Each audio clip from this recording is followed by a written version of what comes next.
সচিবালয়ে আগুন, যা বললেন মির্জা ফখরুল। নজরুল হামিদ ও তার স্ত্রী সন্তানের বিরুদ্ধে দুদকের মামলা। আমাদের ব্যর্থ করার ষড়যন্ত্রকারীদের ছাড় নয়, বলছেন উপদেষ্টা আসিফ।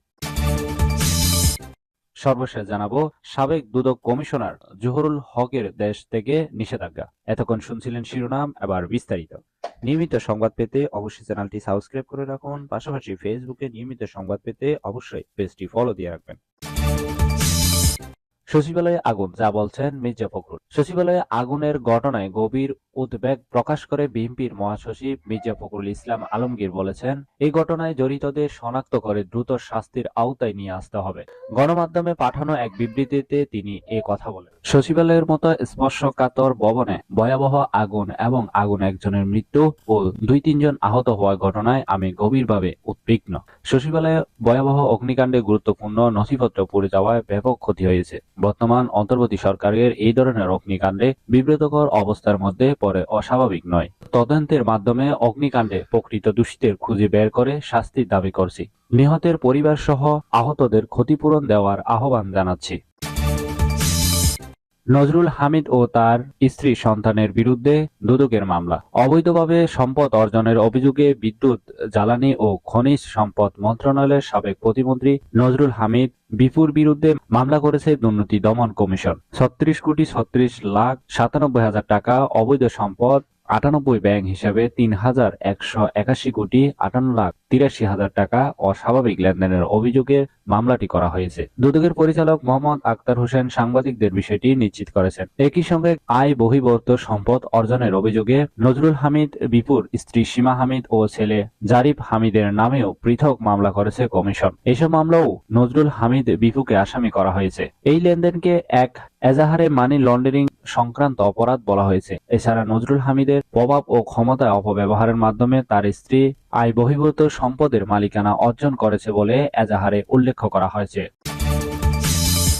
আমাদের ব্যর্থ করার ষড়যন্ত্রকারীদের ছাড় নয়, বলছেন উপদেষ্টা আসিফ। ষড়যন্ত্রকারীরা থেমে নেই, তবে আমাদের ব্যর্থ করার এই ষড়যন্ত্রে যে বা যারাই জড়িত থাকবে তাদের বিন্দু পরিমাণ ছাড় দেওয়া হবে না বলে হুঁশিয়ার করেছেন অন্তর্বর্তী সরকারের স্থানীয় সরকার, পল্লী উন্নয়ন ও সমবায় এবং যুব ও ক্রীড়া মন্ত্রণালয়ের উপদেষ্টা আসিফ মাহমুদ সজীব ভুঁইয়া। বাংলাদেশ সচিবালয়ের 7 নম্বর ভবনে অগ্নিকাণ্ডের স্থল পরিদর্শন করেন তিনি। এই অগ্নিকাণ্ডের কারণে উপদেষ্টা তার উত্তরবঙ্গের কর্মসূচি স্থগিত করে সকালের ঢাকায় চলে আসেন। স্থানীয় সরকার মন্ত্রণালয়ের এক সংবাদ বিজ্ঞপ্তিতে এই তথ্য জানানো হয়। অগ্নিকাণ্ডের ঘটনা প্রসঙ্গে উপদেষ্টা বলেন, স্থানীয় সরকার, পল্লী উন্নয়ন ও সমবায় মন্ত্রণালয়ের বিগত সময়ে হওয়া অর্থ লুপার দুর্নীতি নিয়ে তারা কাজ করে যাচ্ছেন। কয়েক হাজার কোটি টাকা লুটপাটের প্রমাণও পাওয়া গিয়েছিল।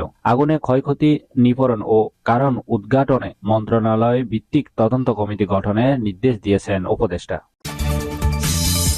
সাবেক দুদক কমিশনার জহুরুল হকের দেশ থেকে নিষেধাজ্ঞা। দুর্নীতি দমন কমিশনের সদ্য সাবেক কমিশনার ও সাবেক জেলা জজ জহুরুল হকের পাসপোর্ট বাতিল করে দেশ ত্যাগ নিষেধাজ্ঞা দিতে বলেছে স্বরাষ্ট্র মন্ত্রণালয়। মন্ত্রণালয়ের সুরক্ষা সেবা বিভাগের উপসচিব কামরুল জামান স্বাক্ষরিত এক চিঠিতে এই সংক্রান্ত নির্দেশ দেওয়া হয়। জহুরুল হক জেলা জজ হিসেবে কর্মরত থাকাকালে বিডিআর বিদ্রোহ মামলায় বিচার কাজে জড়িত ছিলেন। এ সময় তিনি বেশ কয়েকটি ফরমায়েশি রায় দেন বলেও অভিযোগ রয়েছে। মূলত বিডিআর বিদ্রোহ মামলায় অনুসন্ধানে অন্তর্বর্তী সরকার গঠিত কমিশনের সুপারিশের ভিত্তিতে জহুরুলের দেশ থেকে নিষেধাজ্ঞা দেওয়া হয়েছে। এদিকে জহুরুল নিজেকে সৎ দাবি করে বিভিন্ন সময় জ্বালাময় বক্তব্য দিলেও শেখ হাসিনা সরকার পতনের পরপরেই থলের বিড়াল বেরিয়ে আসে। এ সময় আড়ালে থাকা তার প্লট কেলেঙ্কারি ফাঁস হয়। জহুরুল হকের বিরুদ্ধে ফ্লড ও আর্থিক অনিয়ম সহ বেশ কয়েকটি সুনির্দিষ্ট দুর্নীতি অনুসন্ধানের অনুমোদন দিয়েছে দুদক। চলিত সপ্তাহে এই সংক্রান্ত নথি অনুমোদনের পর অনুসন্ধান কর্মকর্তা নিয়োগ করা হয়। পূর্বাচল প্রকল্পে জালিয়াতির মাধ্যমে জহুরুল হক নিজের এবং স্ত্রী মাসুমা বেগমের নামে একাধিক বহু মূল্যবান প্লট নিয়েছেন। দুদকের প্রভাব খাটিয়ে তিনি সম্পূর্ণ বেআইনিভাবে 5 কাঠা 2টি প্লট একত্রে 10 কাঠায় রূপান্তর করে, অথচ বিদ্যমান আইনে তার বা স্ত্রীর নামে রাজুকের আওতায় একটি বেশি প্লট পাওয়ার কোনো সুযোগ নেই। জহুরুল হকের প্লটের মূল্য 10 কোটি টাকার বেশি বলে জানা গেছে। এই ছিল এখনকার সংবাদ। নিয়মিত সংবাদ পেতে অবশ্যই চ্যানেলটি সাবস্ক্রাইব করে রাখুন। পাশাপাশি নিয়মিত ফেসবুকে পেতে সংবাদগুলো অবশ্যই পেজটি ফলো দিয়ে রাখবেন। সজীব চৌধুরী, বাংলা নিউজ 24।